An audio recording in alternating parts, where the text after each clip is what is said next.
Hello, and welcome back to the Bober Academy Football Podcast. I'm your host, Chris Bober, 8-year NFL veteran, 4 years in New York with the Giants, 4 years with the Chiefs. Now I own the Bober Academy, where our mission is to train and develop superior linemen to dominate on the gridiron. I'm also the offensive line coach at a local school here in Omaha, Creighton Prep. So I'm looking forward to that this year.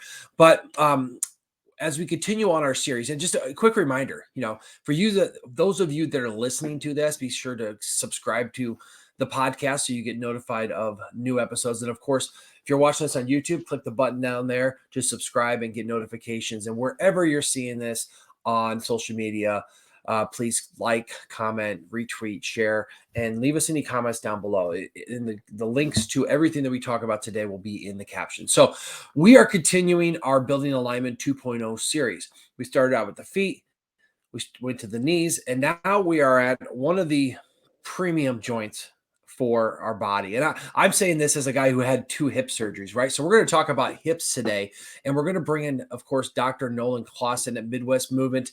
He's located there in Elkhorn, right by Frank's Meats. Midwest Movement, elkhorn.com is his website. Dr. Nolan, how you doing today? Doing well. Doing well. Well, that's good to hear. So today we're going to talk about hips, and from athletic standpoint, we're going to talk about how the hips function and everything like that. But for offensive linemen, hips are so important. That's like the main source of power, right? Our big muscles are located around our hips, and our hips seem to be that like they're the source of so much pop. But in order to utilize them, they got to be mobile, and they have to be, for what I always say is, low pads don't win, but low hips win, right? Because that way they're engaged and they're ready to uncoil and provide movement and power and things like that. But give us your synopsis on hips, why they're important to focus on for athletes and for offensive linemen. So, uh, you're exactly right. The hips are probably, if I had to pick a joint that if I could say everybody gets magically good hips, that would be the one joint that I would look at people and say, like, all right, everybody needs this because we sit so long. Mm-hmm. We're just in these desks and sitting at desk all the time that our hips get really tight and we don't really give them a chance to be mobile, and they are a mobile joint. They're a ball and socket joint, meaning they're supposed to move in all different directions. So if you've listened to one of these before, you've heard me talk about this alternating pattern of stable, mobile, stable, mobile, stable, mobile. And uh, we've talked about the foot before. This is kind of hard to see, but our foot is a very stable joint. It's an arch. It's supposed to be stable. Arches are stable in architecture. Ankle, supposed to be a really mobile joint. It's supposed to move in a ton of different directions, right? Now we move up to the knee. The knee is kind of like the elbow. It's really only supposed to hinge. It's only supposed to do this motion. Now we move up to the hip. It is kind of like the shoulder. It's supposed to be able to move in all these directions, be able to move in these big circles of range of motion, right? And what do we do all day? We sit. And so we sit with our hip in this flex position. We don't get a ton of rotation anymore. We train in very sagittal planes of motion, meaning we just squat down, lift back up, squat down, lift back up. We don't do a lot of side motions. We don't do a ton of twisting in the gym. And all of these things basically predispose us to have tight hips, right? Um, you see like all these people doing these exercises where they strap a weight onto their foot. It's the new big thing, and they are just lifting to strengthen their hip flexors, right? I don't know if you've seen that, Chris. Yeah. Yeah. Really common, but basically, those you're training a muscle that's already really short and tight because it sits all day long. Not necessarily going to be the end all be all. So when we talk about hips, we want to one, just start getting them out of our typical range of motion. And so what we do is we are basically having people go into a um, basically a couch stretch. So you're going to have this like knee back up, and we're just going to motion through that hip range of motion, right? So that's our first step. We just want to get people out of general sitting with our hips flexed up. Well, and Okay. because we're sitting like that all the time, that we have to like kind of overcompensate for the fact that we've shortened that, and we have to kind of get it back out of that locked in position, right? Right. And so if you look at a seated human, right? Forgive my bad drawings, but that's a seated human, and the hip is kind of in this position, right? Mm-hmm. I don't know if you can see that very well. I might be covering Yeah, it you're up. just sitting in a chair and your hips at 90 degrees. Yep. And on the backside, what is the most powerful muscle that we talk a lot about with athletes? Right? Like our glutes and those kind of things. Correct. Our glutes, right? So our glutes attach here and they attach back here. So you just made that glute really long and you sit there for 8 hours a day. It makes it really, really hard for that glute to be reactive to go like that and create all the Mhm. power that we need it to drive and block and things like that, right? So in general, in our kind of practice, we talk a lot about is our muscles long and tight or are they short and tight, right? Glutes are typically a muscle that is long and tight because it sits for 8 hours stretched out. And then we ask it to do these crazy things like do squats and deadlifts and hang cleans and stuff. And we're just kind of doing a disservice. And all those motions are trying to prepare you to be better on the football field, right? Yeah, and conversely to that, the muscles in the front of your hip are now short and tight, Right. and like you naturally stand up after sitting for a while. It's like you can't even straighten up because you're just used to being locked in like that. It feels like then you lose that range of motion, and then you start really bad things happen after you get tight like that. Yeah. And so in our office, with athletes especially, we are trying to get their hips moving again. We got to get them rotating. We got to get that full function back so that those big muscles like the glutes can start actually doing their job. And we do this with typical patients that are coming into our office. We're constantly just working on their hip range of motion, but also their ability to tap into those big muscles. And our brain basically just get that dampened information when the hip doesn't move in that full range of motion. Okay, so for the typical athlete out there, especially offensive linemen, what are some of the things that they can do, to get out of this habit, right? I mean, is it better to like get up and move around? Is it better to stand at your desk? I mean, what just little before we get into like athletically what we do, but just as a functioning person in society, what are some good habits to be in? Yeah. Uh, so this is difficult because nobody wants to look like a weirdo in school, right? Um, but like at our office, we're using standing desks. If we have to be seated, sometimes we are kneeling on one leg, Mhm. gets that hip out of that range of motion.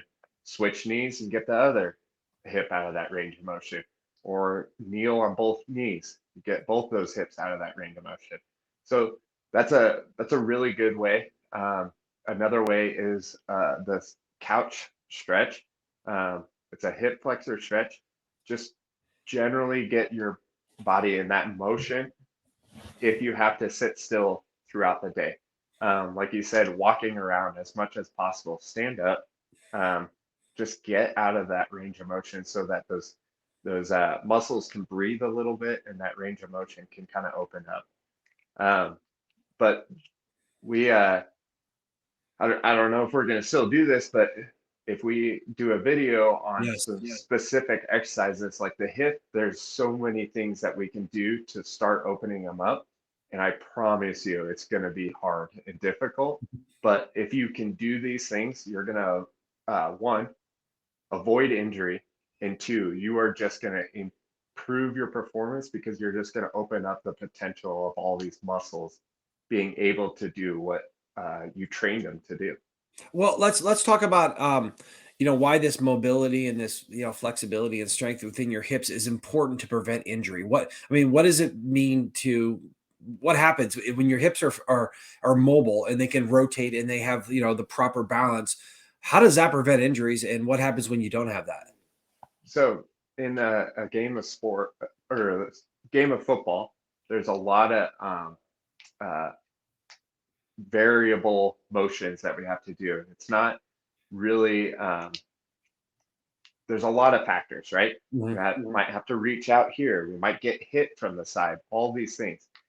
If your hips aren't mobile and somebody hits you from the side, you got to make up that range of motion somewhere else, right? And specifically, when we talk about like one of the biggest injuries in Is it football me? is the knee, Mhm. right? So if your linemen are kind of standing targets sometimes when you got a linebacker diving in and they roll up on you from behind and things like that, if your knee gets buckled on and the hip runs out of range of motion and that knee can't go anywhere, it's got to give somewhere, and usually it's the knee because it's a long lever, basically, right? And so there's just a breaking point that where those ligaments can't hold up to. But if your hips are mobile, basically you can take that blow to the side, and this top part right here, the hip, basically can give with it and give you, it might not be much. It might be 3 degrees in the hip, but that's 20 degrees in the knee that it got it out of the way. Yeah, and it gives it a chance to, like, clear it or get unstuck from somewhere, and Yeah. things like that. Now, specifically talking about, like, linemen, right? And it's huge with hips, right? Of course, they're doing squats and hang clings, and everything that I teach is about striking with power and then using your hips to unload and then deliver a blow.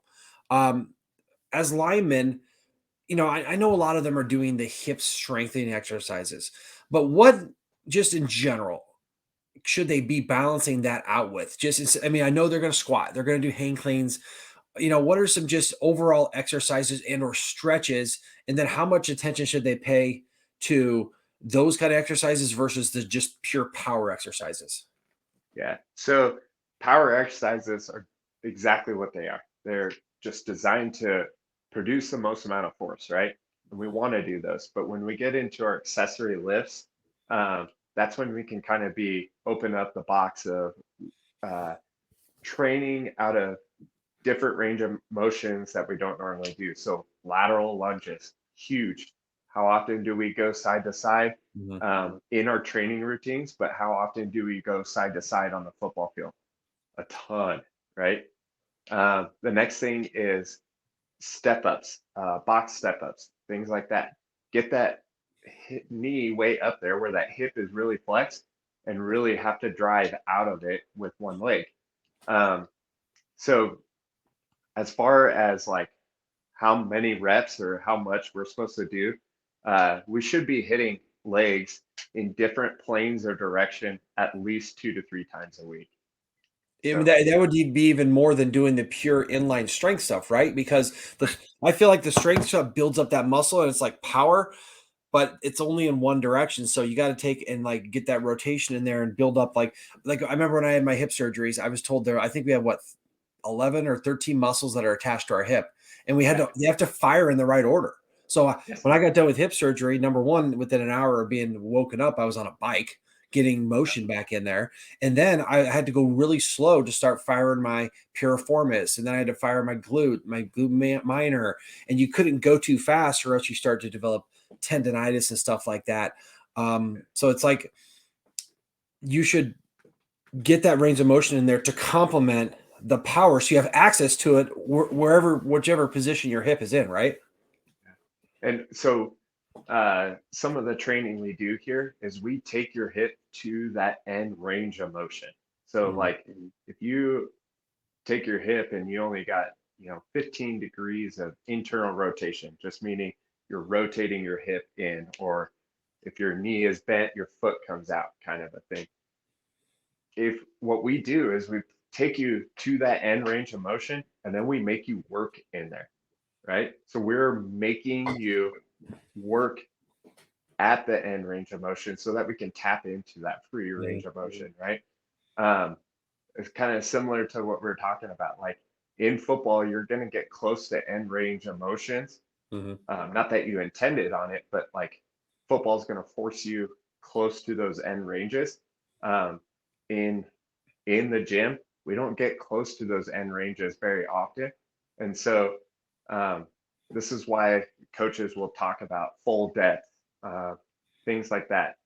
Do I think you need to go full depth on squats and things like that with heavy weight? No, but I do think you should explore that range of motion every way, um, every way possible. Yeah, Honestly, just to protect you and get some kind of strength in there. Last question about training. Um, I remember after my hip surgery, one of the when we were gonna test to say that I was healthy to go back to the field, which I never did, but just to test out of it. Like I'm done with my rehab. What we had to do was single leg squats on my surgical leg, and I had to do so many squats balanced and with very little help within a certain period of time, right? So when it comes to your hips, when I always say to be in a football position, you got your width, so you're got this stability. But it seems to me like one of the benefits of doing like single leg exercises is you're going to start emphasizing that hips, that stabilizing of the hip when you don't have the other foot on the ground, which happens in football. You don't want it to happen, but it's going to, and it gives you better right? range of motion. So is single leg exercises something that really helps out your hips? Yeah. Chris knows that I'm a fan of single leg stuff. We talked about it a lot, but uh, to work on your power, yes, absolutely do your double leg stuff. You have to produce the power. You have to be ready for that load. You have to tax your nervous system. But as far as developing the strength in all ranges of motion, single leg is gonna be, I think, the premier because it's gonna get you ready for unstable ground, right? In football, I you're never just full feet stuck in the mud and just sitting here for 6 seconds. Is that I think 6 seconds is the average football play, right? Hmm. And from those 6 seconds, you've probably changed your feet multiple different times, right? So you have to have stability, and there's a lot of variables. So if you're on one leg, you got to be able to be strong enough to absorb uh, somebody coming at you while you're planted on one leg. Yes, you want to get that other foot down, but we still have to be able to be ready for all those things. So single leg is absolutely the best. There's been studies out there that say like your strength will actually improve Hmm. if you do a lot of single leg activities better than even if you just squatted double leg all the time. So Bulgarian split squats or rear foot elevated split squats, dumbbell step ups, um, single leg bounding, lateral lunges, all those things are going to be huge for the hip. Yeah, and the next video we're going to do, we didn't do one for the knee because there's not really a lot of exercises to do for the Yeah. knee, but we're going to come back to the hips and show you some stuff. We're going to publish that later. It's going to be in some places, and I'll definitely let everyone know about that. But to finish up here, this is why I'm always an advocate for playing your sport, or at least being in the position that your sport demands all year long. I'm not talking about don't take any rest, but my guys at prep, we're working twice a week and doing our offensive line drills because you can't simulate that range of motion just squatting or doing single leg squats or all the things you talked about. I think that's why you have to at least train in your sport often and early and often, so that when you can't just go there and be this peak physical shape of lifting, even if you're doing all the proper hip stuff, you actually have to get in that position and play. Now you Yeah. don't in football, you can't do a lot of contact. I just don't think you should do contact all year, but you can simulate those positions. Do you think that that's a good idea for whatever sport you're doing, especially O lineman, is to actually go through and do your pass sets and do your run steps and strike against bags and things like that, so you put yourself in that position to get those little gains, and that way when it comes to the season and you get later in the season, you get worn down, you have that kind of endurance and mobility build up, so you reduce injury. Yeah. You just talking about that brings to mind a quote. Your body will do whatever it will get better at whatever it does or doesn't do, Mm. right? And so if you want to be really good at sitting in the beanbag eating Doritos, your body will get really good at it and you'll be a master champion at doing that. But if you move your body in general directions or the directions that it's going to require in football on a daily basis, and it doesn't have to be weighted, but if you're moving your body in those directions, your body's going to become really proficient at those motions. Yeah, and that'll help you recover from injury, and then you get in a unique situation. Your body's more apt to deal with it than being surprised and panicking, and then something Right. tears and things like that. But that's a challenge for offensive linemen because in order to get big, sometimes you have to sit there and eat Doritos. Right. But then you got to get up and move. So eat your Doritos, then get up and move In on the a Doritos. Eat your Doritos in a deep squat. Or Just eat them on a squat. bike. Get on a bike Yeah, and eat them. there you go. That's a good one. Walk and eat. But So I'm really excited to get into these hip exercises. I think these are going to be the money makers for, like I said, big part or the best thing that we could ever do is work on the hips. It's going to help your knees. It's going to help your low back. It's going to help your power. All these things. So I would look out for this next video because it's definitely going to be the thing that's going to set some of these guys apart. yeah, and again, like you said, if you have weakness or tightness at a certain place, it's got to go somewhere, right? So that's where you see the knee Yep. injuries. I also think with hips, you're seeing a lot of back injuries, and as they go up into the core, and of course that'll be next month when we talk about the core. It's a really big Yeah. one too. So that's awesome, Nolan. Great information today. I look forward to coming in and seeing you and showing me some of these exercises because I know as an old retired lineman, I need to do some of these too because I'm out there demonstrating, man. I gotta get in coach shape to demonstrate. But thanks for sharing your knowledge. If you need any more information about getting back on the field and movement, Dr. Nolan Clausen and Midwest Movement is the guy that I would recommend. He's out there in Elkhorn, Midwest Movement, elkhorn.com. All of his information is going to be in the captions wherever you're watching this video or listening to this podcast. So thanks again for joining us. Be sure to subscribe to our channel and give us some feedback. We'd love great reviews. Give us some questions, and we will see you guys next time. Thanks, Dr. Nolan, for joining us today. Yeah. Thank you, Chris.